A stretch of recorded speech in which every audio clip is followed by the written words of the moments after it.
Actualmente nos encontramos en una lucha constante para la igualdad de género, un país sin discriminación y una sociedad inclusiva.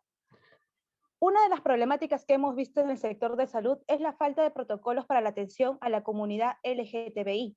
Es por ello que en esta oportunidad tenemos al doctor Hans Fernández, jefe de Servicio de Anatomía Patológica en el Hospital de San Juan de Urigancho, miembro de la Red Peruana LGTBI y integrante de la Mesa de Trabajo LGTBI del Ministerio de la Mujer y Poblaciones Vulnerables.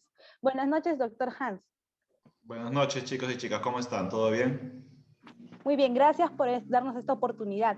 Para empezar, quisiéramos saber por qué es importante saber la condición sexual de los pacientes. Sí, más que todo, ¿qué condición sería la orientación sexual de los pacientes? Hablar de sexualidad en nuestro país es bastante, digamos, no se menciona mucho la sexualidad, la educación sexual y la orientación sexual del paciente. La población LGTBI, por su propia orientación sexual y su propia identidad de género, si bien no los hace completamente diferentes, porque obviamente todos tenemos los mismos órganos, tenemos las mismas digamos, propensión para tener algunos tipos de enfermedades, sí, por la orientación sexual y identidad de género se caracterizan o los hace merecedores de tener una atención especial, o al menos en algunos casos hacer un poquito más de incidencia, preguntar, por ejemplo, hacer unas preguntas más de salud mental, salud reproductiva, de repente prevención para algunas ITS. Entonces, su necesidad de salud, aparte de cualquier persona heterosexual o en lo que mayoría de personas que puedan atenderse en nuestro consultorio, si yo detecto que una persona es LGTB, entonces aparte de esos problemas de salud en general, tengo que hacer incidencia en esos tres tipos de campos, como dije, ¿no? Entonces es importante porque por ahí se nos puede escapar algún diagnóstico y en realidad luego el paciente va a decir, no, yo fui al médico, yo fui al hospital y el médico, si no le hizo la pregunta de que si era de una orientación sexual diferente o una identidad de género diferente, se le va a escapar diagnósticos. Ok, doctor, ¿qué enfermedades de ETS son más propensas en la población LGT? Las enfermedades, bueno, más que todo yo estoy más dedicado a lo que viene a ser ITS, pero obviamente las ITS en general, como todos tenemos las mismas mucosas, tanto en el ano, tanto en la vagina, tanto en el pene, tanto en la boca, entonces las ITS son las mismas en la sífilis, en las personas heterosexuales como en las personas LGTBI, ¿de acuerdo? Hay de repente, desde los años 80 ha habido la creencia de que el VIH, por ejemplo, era exclusivo de personas homosexuales, de las personas gays, porque practicaban obviamente o eran muy promiscuas o tenían relaciones sexuales a cada rato, tenían sexo sin protección. En el fondo, en realidad, era porque las personas practicaban el sexo anal. Entonces, el sexo anal, si uno no se protege del modo adecuado, entonces hay mayor posibilidad de microhemorragias y por ahí puede meterse no solamente el virus del VIH, sino también el virus de la hepatitis, el virus del papiloma humano y cualquier otra enfermedad. Esa sería la pregunta más común. Ahora, a eso se creía antes, como les digo, pero si se ve estadísticas de acá de Perú, inclusive, se va a dar cuenta que las ITS comparado de la población heterosexual con la población LGTBI están casi por ahí. Y es más en hombres que en mujeres. Recordemos de que estamos hablando de estadísticas solamente de los casos que se diagnostican, o sea, cuando el paciente se acerca al hospital o al centro de salud a ser diagnosticado. Falta, obviamente, de que haya ese desprendimiento de nosotros como personal de salud de ir a hacer trabajo de campo y diagnosticar más casos, pues, ¿no? Pero ahorita, desgraciadamente, no se puede por la pandemia. Claro, está bien. ¿De qué manera podría usted transmitir el mensaje de que no todos los LGTB que asisten a un establecimiento de salud por problemas de ETS tienen VIH? Ya, esa es una buena pregunta. Muchas personas que cuando uno ya, el paciente, por ejemplo, yo le pregunto, ok, ¿cuál es yo lo noto que de repente ella es una chica transgénero, de repente lo noto de repente un poquito amaneradito, ya como personal de salud, no, esta persona es homosexual o esta persona de repente es una chica un poquito masculina, de repente es una chica lesbiana. Entonces ya salen mis prejuicios. Prejuicios obviamente son opiniones preconcebidas antes de hacerle la pregunta al paciente. Entonces, cuando salen esos prejuicios, yo ya estoy estigmatizando al paciente. Si yo veo que un paciente es homosexual, entonces ya pienso inmediatamente en VIH. Cuando en el fondo de repente la fuente o la causa de la consulta era un simple resfrío, era una simple amigdalitis o era una simple hemorroides, que no tiene nada que ver con su orientación sexual ni su identidad de género. Entonces nosotros tenemos que desprendernos de esos prejuicios. No siempre todas las personas gays que acuden a los centros de salud es por VIH. Puede ser porque de repente desean tener hijos. Puede ser que de repente están por los síntomas, ahora por ejemplo, el síntoma de pandemia, COVID, por ejemplo, o quieren descartar que sean diabéticos, que sean hipertensos, o de repente ha habido alguna secuela de alguna otra enfermedad mal diagnosticada, que necesariamente no tiene por qué ser ITS. Entonces, tenemos que sacarnos esos prejuicios de la cabeza y hacer un enfoque integral y global. Cuando se trata de salud relacionada con la comunidad lésbica, existen mitos, como por ejemplo, que las lesbianas no necesitan exámenes ginecológicos periódicos o el cáncer de cuello de útero solo afecta a las mujeres heterosexuales. ¿Existen factores de riesgo específicos?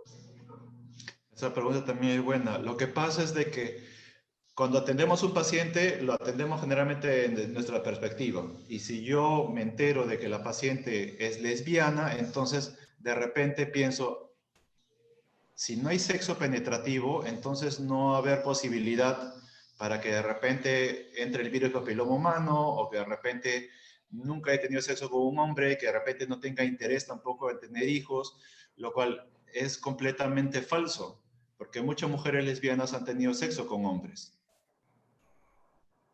Perfecto.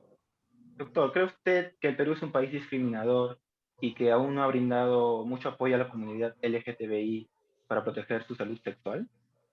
Sí, sí. Y basta ver con las normativas del MINSA. Las únicas normativas del MINSA que se dedican para población LGTB es, en caso de hombres gays, tratamiento para el VIH o descarte de VIH. Y en el caso de las mujeres trans, descarte para VIH y ya hay una normativa desde el año 2018 que les faculta para que le den tratamiento hormonal. Nada más. O sea, la población LGTB tiene muchas más necesidades. Tiene necesidades en su salud reproductiva, tiene necesidades en su salud sexual, en su salud mental, y ni qué hablar de las mujeres lesbianas. No hay ningún protocolo de salud para mujeres lesbianas en Perú. En otros países mucho más desarrollados sí los hay, pero acá en Perú no hay. Las lesbianas están completamente invisibilizadas. Y las mujeres trans, por ejemplo, también solamente, ¿para qué? Para descarte de VIH y hormonas. Las mujeres trans no pueden enfermarse de cualquier otra cosa. Las mujeres trans no desean de repente tener hijos. Eso también debería estar incluido en las normas del MINSA, pero todavía no está. Hay bastante discriminación y tenemos mucho que avanzar por ahí. La parte de salud es una de las partes más discriminatorias en lo que se refiere a salud LGTB. Basados en la pregunta que nos antecedió, es importante entonces capacitar al personal de salud para que pueda atender con facilidad a la población LGTBI. Sí, sí. Yo he tenido la oportunidad, por ejemplo, de capacitar 2 veces en mi hospital de cómo un personal médico, solamente la charla para médicos, cómo atender a población LGTB. Yo me gradué de médico el año 2010 y en mi universidad no me enseñaron cómo manejar a un paciente si era gay o lesbiano, bisexual o trans, si es que venía al consultorio. No me enseñaron. Yo lo he aprendido en la práctica clínica desde el año 2010-2011. Lo poco que sé y lo poco de las guías que he habido en otros países, yo me he ido autoformando. Mi especialidad es anatomía patológica. Yo no veo pacientes.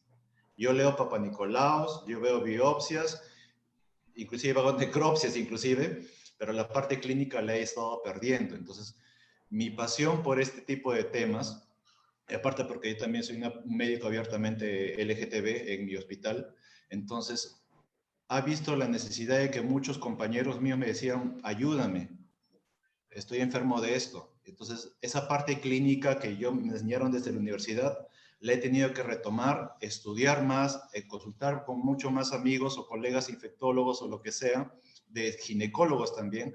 Entonces, Eso me ha ayudado a autoformar y lo que yo sé trato de darlos en las charlas. Por ejemplo, antes de la pandemia, cuando había talleres, yo capacito a personal, enfermeras, también algunos tecnólogos y obstetrices. Les hago talleres, capacito cómo debe atenderse a la población LGTB y no solamente la parte teórica. Llevo una paciente trans, una chica trans, llevo una paciente lesbiana y llevo un paciente gay. Obviamente son amigos míos. Los llevo ahí a la sesión, los pongo una carpeta delante de otra y cada uno de los chicos les entrevista. Primero yo hago el ejemplo cómo deben entrevistar y después ellos uno por uno lo hacen. Porque no es cuestión de que yo te hable bonito y queda todo en la letra. No, tiene que ser en la práctica también. Porque ahí el personal de salud pierde el miedo. Porque no es solamente miedo al perjuicio, sino también a la ignorancia o de que de repente nunca piensa de que un paciente LGTB va a pisar su consultorio o de repente un tecnólogo de que nunca va a sacar sangre a una chica trans, lo que les va a ocurrir y tenemos que estar preparados para eso. Entonces, la parte teórica, capacitar, sí, pero también la parte práctica, al menos con ejercicios simuladores. Doctor, ¿cómo Sí. incentivaría usted al personal de salud a dar un trato igualitario a los pacientes LGTBI y heterosexuales? ¿Cómo los incentivaría como que a tratarlos de manera igual? Claro, claro, de manera igualitaria. Es algo básico. Como les digo, los pacientes LGTBI no van a quedarse esperando en su casa. Nosotros tenemos que estar preparados para adecuarnos a las necesidades del paciente. Aparte de sacarnos del prejuicio, por ejemplo, no sé si ustedes de repente puedan tener por ponerles un ejemplo, hagan sus serums fuera de Lima y de repente les toca un lugar donde hablan solamente quechua. ¿Qué es lo que van a hacer? ¿Van a enseñarle al paciente quechua o ustedes van a aprender quechua para adecuarse a las necesidades del paciente? Ustedes Nos tienen que adaptaríamos, ¿no? adecuarse a las necesidades del paciente. Somos personal de salud. Yo no voy a acomodar al paciente a mi realidad. Yo tengo que adecuarme a la realidad del paciente. Eso es lo que tiene que pasar con la población LGTB. La población LGTB es una población que requiere de atención especial y nosotros como personal de salud tenemos que estar capacitados. Aparte de las capacitaciones que doy, obviamente también hay que incentivar a que la población LGTB salga del closet, porque la visibilidad va a ser obviamente de que muchas menos personas tengan miedo porque crean de que, digamos, como nunca ha tratado a un paciente gay, una paciente lesbiana, una paciente trans, entonces no, a mí nunca los he conocido. Si uno sale del closet, ya se hace amigo de la otra persona y te vas a dar cuenta que somos lo mismo. O sea, tenemos el mismo pene, la misma vagina, los mismos senos, la misma mama, son el mismo cuerpo, tenemos un corazón, tenemos un hígado, entonces todos somos iguales. Entonces, si bien a la parte del personal de salud hay que capacitarlo, también hay que hacer índice en que la población LGTB salga del closet, porque la visibilidad va a hacer de que muchas despierten las necesidades de la población LGTB y eso va a civilizar para que el Estado dé mayores normativas, técnicas de salud, protocolos y bueno, todo lo demás, ¿no? Pero básico, el cambio tiene que empezar por nosotros. Nosotros tenemos que capacitarnos y ser más inclusivos. ¿Cómo podrían ayudar los estudiantes de tecnología médica para que exista el mismo trato con pacientes LGTBI? Esa también es una buena pregunta. Tú te vas a dar cuenta cuando ya estés ya como tecnólogo médico, estés graduado, te toques atender en emergencia y veas que hay una chica trans que de repente está por apendicitis, pero nadie le quiere sacar muestra porque tiene prejuicio de que, por ejemplo, pueden tener VIH. O, de ejemplo, un chico gay que es demasiado de repente amanerado y que el médico inclusive le puede haber dejado en último momento para recién examinarlo, porque obviamente le ha tocado de repente, desgraciadamente, un médico o una enfermera homofóbica. Lo que nosotros tenemos que predicar primero es con el ejemplo y obviamente de ahí todos nos ven y el comportamiento va a ser mucho más inclusivo. Bueno, primero agradecer al doctor por su apoyo en este caso y también orientarnos, ¿no? Porque en realidad somos futuros tecnólogos médicos y queremos hacer las cosas bien, tratar de manera igualitaria a todos los pacientes que tengamos. Y de igual manera, pues, como indicó el doctor, ser más exhaustivos en cuanto a el tema de las preguntas preanalíticas para poder dar, en este caso, una mejor orientación a los exámenes que se pueda realizar, ¿no? Eso Sí. sería todo. Doctor, muchas gracias por su participación y en esta otra oportunidad.